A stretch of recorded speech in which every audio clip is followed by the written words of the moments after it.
mind reading, assigning somebody a motive.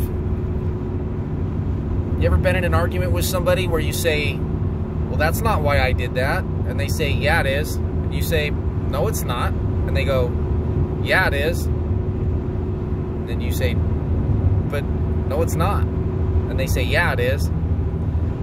Believe it or not, these conversations happen since 3rd grade. I've had it in a previous relationship.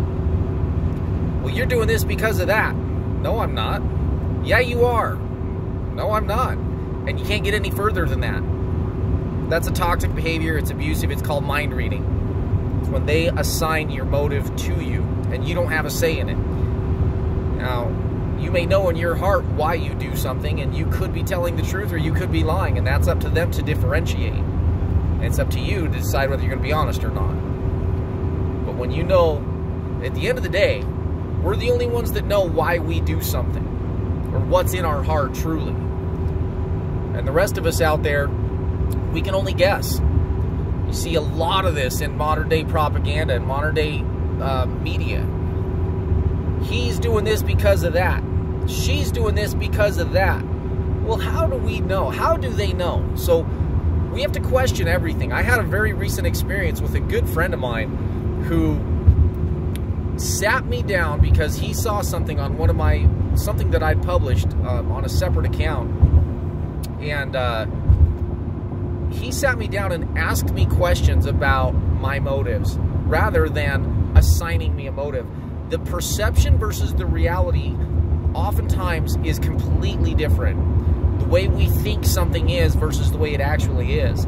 And that was very eye-opening for him. And I'm so grateful that he's the type of person who will sit down and say, hey, here's what this appears to be, to me, from what I saw. Can you clarify? And I'm willing to listen to you. And when I was able to tell him my motives, explain to him what was in my heart, what the source of my actions were, it was completely different than what he had assumed they were, or what he perceived them to be.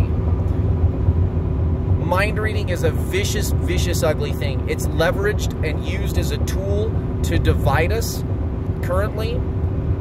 In the modern day political climate, it's always been a tool, but today more so than ever. You have to be diligent about it.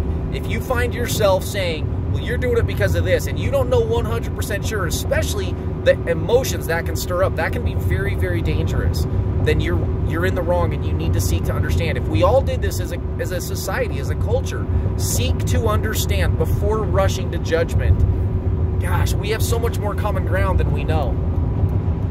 So many problems could be resolved through that. Anyway, think about it. Thanks, bye.